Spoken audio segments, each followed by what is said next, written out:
Le chef de l'État, Faure Osigna Gnassingbé a présidé ce 12 janvier 2024 le Conseil des ministres. Au cours des travaux, le Conseil a examiné et adopté 2 projets de loi et 2 projets de décret. Le premier projet de loi est relatif aux associations au Togo et le second à la profession d'architecte dans notre pays. Quant au projet de décret, il porte respectivement création de l'unité togolaise de garde-côte et création du Conseil national de lutte contre le cancer. Compte rendu du Conseil des ministres du vendredi 12 janvier 2024. Le Conseil des ministres s'est réuni ce vendredi 12 janvier 2024, sous la présidence de son Excellence Monsieur Faure Osigna Gnassingbé, président de la République. Le Conseil des ministres a examiné 2 projets de loi et 2 projets de décret. Au titre des projets de loi, le Conseil des ministres a examiné et adopté le projet de loi relatif aux associations au Togo. La Constitution du 14 octobre 1992 consacre la liberté d'association dans notre pays. Le cadre législatif national en la matière demeure cependant défini par des textes d'emprunt, et notamment la loi française du 1er juillet 1901, relative au contrat d'association, qui a été déclarée applicable au Togo par le décret 46-432 du 13 mars 1946. Après plusieurs décennies d'application, cette loi révèle des difficultés, limites et insuffisances qui rendent nécessaire une refonte du cadre juridique relatif aux associations afin de l'adapter aux réalités actuelles. Concrètement, le projet de loi vise à régir, d'une part, les associations nationales et, d'autre part, les associations ayant leur siège à l'étranger.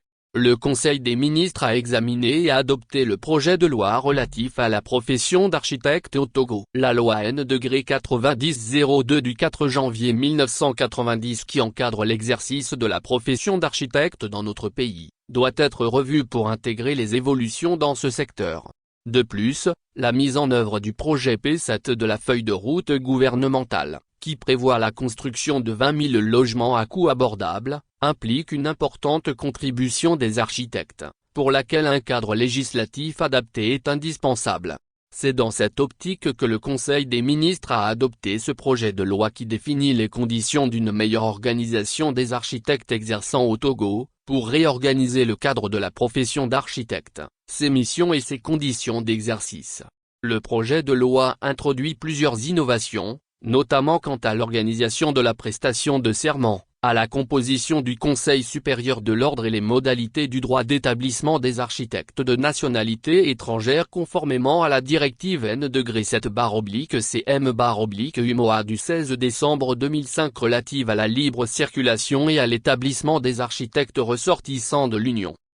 Au titre des décrets, le Conseil des ministres a examiné et adopté le décret portant création de l'unité togolaise de garde-côte. L'émergence de nouveaux défis sécuritaires dans le secteur maritime impose une prise en charge spécifique qui distingue les missions de défense de celles de l'action civile de l'État en mer.